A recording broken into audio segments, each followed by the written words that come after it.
Mesdames et messieurs, bonjour, ravi de vous retrouver pour cette édition de la mi-journée à la une de l'actualité. 4 nouvelles contaminations au Covid-19 enregistrées ce lundi. 10 patients ont été déclarés négatifs et guéris.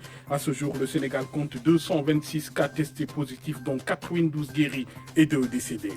Pendant ce temps, les gestes de solidarité se multiplient. Le secteur énergétique et pétrolier vient de mobiliser 1,64 milliard de francs CFA.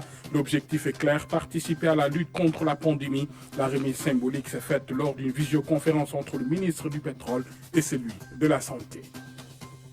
Et puis nous irons à Ziguinchor où le vieux pont de Djibidione qui reliait les deux parties de la commune vient d'être réhabilité par le génie militaire. Le gouverneur de la région a procédé à la réception des travaux. On le verra. Voilà pour les titres, mesdames et messieurs. Bienvenue et merci de nous recevoir chez vous. D'abord, les nouveaux chiffres du coronavirus au Sénégal. Ce lundi, 4 nouveaux tests ont été déclarés positifs, ce qui porte à 226 le nombre de personnes infectées par la maladie. 3 nouveaux patients sont des cas contacts, un cas provenant de la transmission communautaire et 10 patients ont été contrôlés négatifs, donc guéris. Je vous propose d'écouter le ministre de la Santé et de l'Action sociale, Abdoulaye Diouf Sarr. Le lundi 6 avril 2020, le ministère de la Santé et de l'Action sociale a reçu les résultats des examens virologiques suivants. Sur 95 tests réalisés, 4 sont revenus positifs. Il s'agit de 3 cas contacts suivis par nos services et 1 cas issu de la transmission communautaire. 10 patients hospitalisés ont été contrôlés négatifs, donc guéris ce jour. Ils sortiront d'hospitalisation tout à l'heure. L'état de santé des patients hospitalisés est stable. À ce jour, 226 cas ont été déclarés positifs au Sénégal, dont 92 guéris, 2 décédés, 1 évacué. Par conséquent, on a 131 cas sous traitement. Le ministère de la Santé et de l'Action sociale renouvelle à la population sénégalaise son appel au respect strict des mesures de protection individuelle et collective. Et voilà pour le point de la situation du jour. Et en pleine crise du Covid-19, les laboratoires font la course aux vaccins sauveurs. Les enjeux financiers sont énormes, mais l'exercice n'est pas à son risque. Pourquoi l'Afrique devrait-elle être en banc d'essai comme certains le pensent en Europe? À l'époque coloniale, des essais thérapeutiques désastreux se sont déroulés en Afrique. Vaccin Covid-19 ne va ne pas brûler les étapes. C'est une chronique signée Oumar Diaw. Un chef de service de l'hôpital Cochin de Paris et un chercheur de l'Institut de recherche médicale INSERM ont émis l'idée pas lumineuse mais plutôt malheureuse d'essayer en Afrique des vaccins contre le Covid. Tant qu'à faire, pourquoi ne pas le faire sur le vieux continent, assailli de toutes parts par le mortel Covid?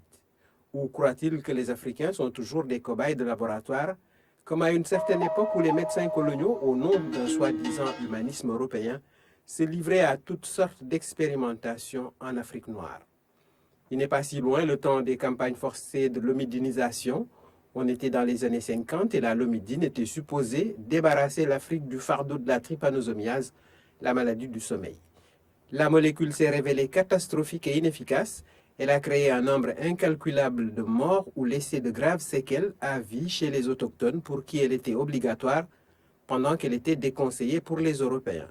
C'est connu, en temps de guerre, les usines d'armement accélèrent leur production.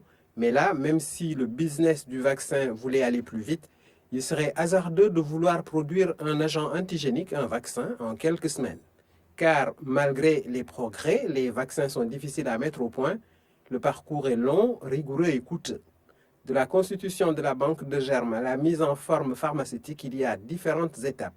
En brûler une seule compromet la qualité et la sécurité du vaccin et expose davantage ceux-là qu'on prétendait sauver. Et dans le cadre de la lutte contre le Covid-19, le ministre de la Santé a visité des structures hospitalières. Abdoulaye Diouf Sarr s'est rendu à Fann, principal, le Dantec et Issa Pouye de Grand Yoff sur place.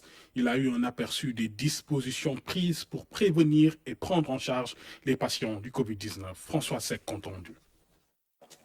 Lavage des mains du ministre de la Santé avant d'aborder le pavillon Boufflers de l'hôpital principal. Il est exclusivement réservé aux malades infectés par le Covid-19 et compte 20 lits en réanimation médicale, 8 lits pour faire face à toute éventualité. La totalité des moyens humains et matériels de Boufflers est mise à votre disposition pour la prise en charge des cas non graves. Mais mieux et plus, l'hôpital est tout de suite prêt maintenant à prendre des cas graves. Pour le moment, on a déjà 10 respirateurs prêts à être mis en marche. Nous avons aussi suffisamment de seringues, de pousse-seringues, qui est le dispositif qui permet de sécuriser l'administration des médicaments. Non loin, à Le Dantec, 14 cabines doubles extensibles à 3 malades. La réanimation ainsi que la clinique gynéco-obstétricale sont prises en compte dans l'accueil d'éventuels malades. Nous avons mis en place des procédures qui nous permettent d'accueillir les patients qui sont Covid positifs, avec un circuit identifié des patients, un circuit identifié du personnel soignant et une porte de sortie pour les cas guéris. Donc, nous avons actuellement une capacité de 22 lits pour prendre en charge ces patients. Il y a juste quelques petits équipements techniques qu'il faudrait amener pour que nous soyons optimaux. Mais nous sommes à 90% prêts pour accueillir les patients des patients Covid dans cet hôpital. Fann Principal, Le Dantec et Idrissa Pouye de Grand Yoff, les différents hôpitaux de la capitale sont parés pour faire face à la progression du Covid-19. L'ensemble de ces structures de prise en charge ont presque aujourd'hui reçu des cas. Au niveau de l'hôpital principal, nous avons déjà des cas. À Chaume, il y a des cas. Au niveau donc de l'hôpital Fann et au niveau de Diamniadio et Dalal Jamm, aujourd'hui, notre système peut véritablement donc être évalué en termes de capacité de mise en œuvre opérationnelle. J'aimerais donc aujourd'hui me rassurer, dire que la maladie est bien là, mais le dispositif de riposte est aussi fonctionnel et éprouvé et à même véritablement de prendre en charge donc la menace. Quand on gère une épidémie, il faut toujours avoir un certain nombre d'hypothèses de travail, et notre hypothèse de travail est l'hypothèse haute, nous projeter en nous disant, et s'il y a le maximum de cas graves, qu'est-ce qu'on fait? C'est dans cette perspective-là que moi je suis rassuré de voir ce qui est en train de se faire. Déjà, on se projette ici d'aller à quelques 30 respirateurs et c'est très très important. Les autorités sanitaires travaillent à l'accroissement des capacités de prise en charge. Les sites de traitement sont en train d'augmenter à Dakar et même dans les régions. Quelques structures privées ont par ailleurs manifesté leur disponibilité au ministre de la Santé. Ce chiffre à présent, 1 milliard et 64 millions de francs CFA. C'est la contribution initiale du secteur énergétique et pétrolier dans la lutte contre le Covid-19. L'armée symbolique s'est faite lors d'une visioconférence entre Mohamed Makhtar Cissé et Abdoulaye Diouf Sarr. L'enveloppe sera logée au ministère des Finances et d'autres contributions sont attendues. Oumar Diaw.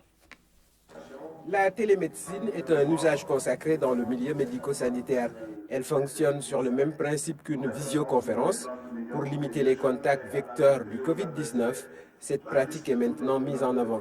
Connexion entre deux ministres pour une affaire de gros chèques. 1,64 milliard que nous mettons à votre disposition, mais le secteur fera des contributions beaucoup plus importantes à travers les compagnies pétrolières et très très prochainement. Le contexte de pandémie fragilise la planète entière. La solidarité peut contribuer à réduire les vulnérabilités et la violence des chocs sur l'économie et les populations. Le ministre de la Santé et de l'Action sociale, en première ligne dans le combat, apprécie l'effort de guerre des énergies dans une synergie d'action. Vous répondez ainsi magnifiquement à l'appel à la solidarité lancé par son Excellence le Président Macky Sall. Votre démarche a aussi derrière, en termes donc de symbole, quelque chose de particulier. Dans la chaîne de solidarité qui est en train de se constituer, le secteur des énergies apparaît comme un maillon fort, mais par la symbolique, aucune contribution n'est négligeable dans un tel élan national et pourquoi pas international. Depuis 24 heures, une vidéo circule sur les réseaux sociaux. Vous l'avez sans doute visionné. À travers ces images, on voit des cars de transport en commun contourner les routes habituelles pour allier Dakar. Selon la gendarmerie nationale, ces images relèvent de fausses informations. Qu'en est-il véritablement? On écoute à ce propos le capitaine Mamoudou Sarr, chef de la gendarmerie de Touba. La déclaration de l'état d'urgence et la mise en place du couvre-feu, la compagnie de gendarmerie de Touba ainsi que l'escadron de surveillance et d'intervention de Touba ont mis en place un dispositif pour faire respecter l'arrêté ministériel qui interdit la circulation interurbaine ainsi que la circulation interrégion. De ce fait, nous avons déployé un dispositif sur tous les axes qui conduisent vers Diourbel, qui est beaucoup plus proche, et vers Dakar. Donc les conducteurs des véhicules de transport en commun ont respecté cette interdiction, mais nous avons reçu des informations qui font état de conducteurs un peu véreux qui empruntent les pistes de brousse pour rallier différentes localités, à savoir Darou Moussi, Dakar, mais aussi Kaolack. Lorsque nous avons eu écho de ces informations, nous avons pris en compte et mis en place un dispositif permettant de traquer ces conducteurs-là. Et nous menons une lutte farouche pour arrêter ces conducteurs. Donc, avec le capitaine Diallo, nous sommes en train de mener pratiquement cette lutte. Nous avons déployé pratiquement tous les éléments de l'escadron et de surveillance et d'intervention de Touba, ainsi que les éléments des unités territoriales dépendantes de la compagnie, mais aussi tous les moyens de l'escadron et de surveillance et d'intervention de Touba. Donc, par rapport à cette lutte, nous avons enregistré des résultats. Parmi ces résultats, nous pouvons dire qu'il y a 620 personnes qui ont été interpellées, donc dont 5 personnes qui ont été arrêtées. 147 véhicules ont été immobilisés, 37 motos aussi immobilisées et 15 véhicules hippomobiles. Donc nous profitons de cette occasion pour lancer un message à pratiquement tous les chefs de village qui sont dans les environs, à savoir Touba Fall, Missira, Ngabou, Gandiol, de participer à cette lutte en dénonçant ces conducteurs qui empruntent les pistes de brousse pour rallier certaines localités. Et toujours dans cette lutte contre la propagation de la pandémie, l'équipe de l'unité de gestion des déchets solides UCG s'engage. Ce dimanche, le ministre de l'Hygiène publique, Abdou Karim Fofana, s'est rendu au marché de Liberté 6 Extension, fermé pour être rendu salubre. Une aubaine pour les usagers qui saluent cette initiative. C'est une plaie grandement ouverte, porteuse de risques énormes pour les clients et commerçants du marché de Liberté 6.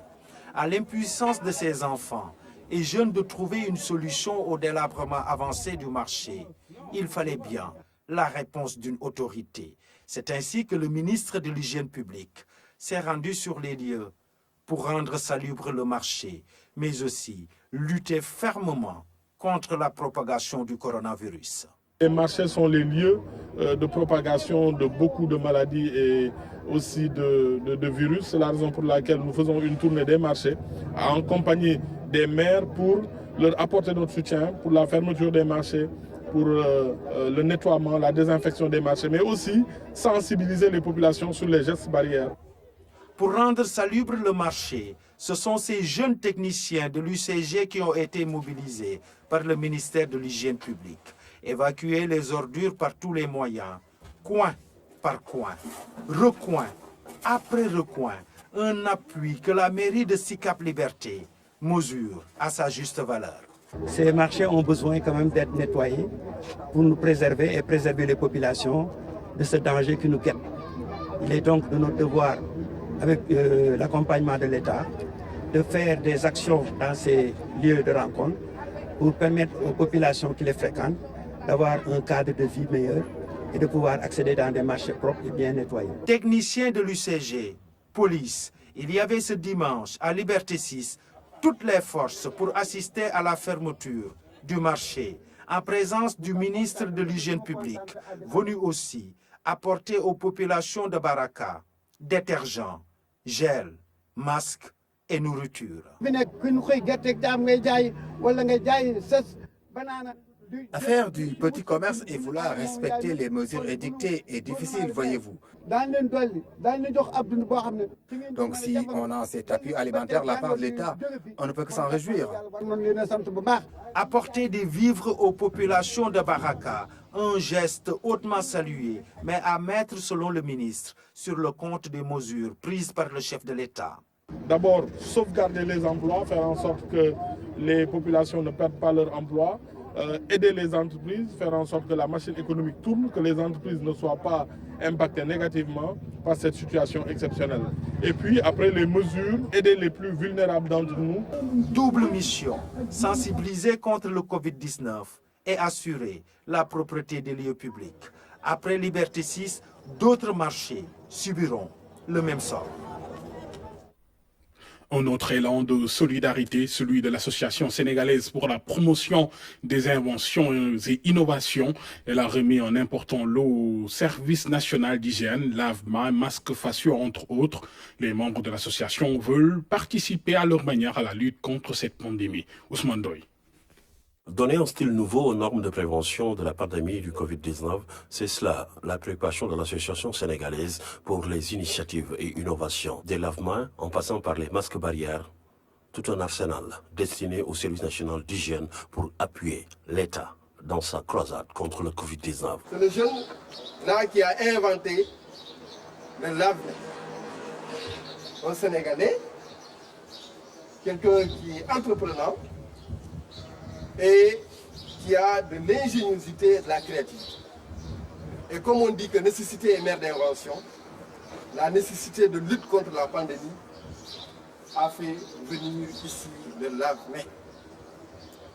À part donc le lave-mains, j'ai le plaisir également de vous remettre un lot de masques.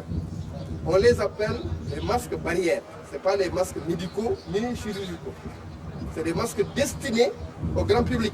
Pour le service national d'hygiène, déjà dans la lutte contre le Covid-19, c'est un atout de plus à saluer. Cette remise symbolique, ça permettra de nous accompagner dans le cadre de la promotion de l'hygiène individuelle que nous faisons à travers dans les communautés.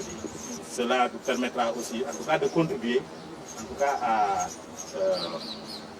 vulgariser cet outil que nous jugeons vraiment très adapté au contexte actuel. Et même au-delà du contexte de la pandémie à Covid-19, le fait de se laver les mains protège pour beaucoup d'autres problèmes qui peuvent en tout cas affecter la santé des populations. C'est parti encore pour plus d'initiatives de la part de tout Sénégalais.